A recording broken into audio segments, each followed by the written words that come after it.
Diesel ఎగుమతిపై సుంకం పెంచుతూ కేంద్ర ప్రభుత్వం ఉత్తర్వులు జారీ చేసింది. ₹21.05 నుంచి ₹55.05లకు పెంచింది.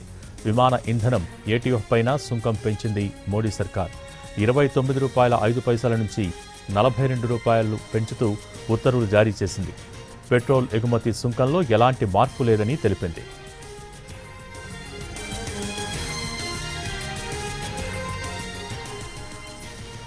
డీజిల్ ఎగుమతిపై సుంకం పెంచుతూ కేంద్ర ప్రభుత్వం ఉత్తర్వులు జారీ చేసింది. ₹21.05 నుంచి ₹55.05లకు పెంచింది. విమాన ఇంధనం ఏటీఎఫ్ పైన సుంకం పెంచింది మోడీ సర్కార్. ₹29.05 నుంచి ₹42కు పెంచుతూ ఉత్తర్వులు జారీ చేసింది. పెట్రోల్ ఎగుమతి సుంకంలో ఎలాంటి మార్పు లేదని తెలిపింది.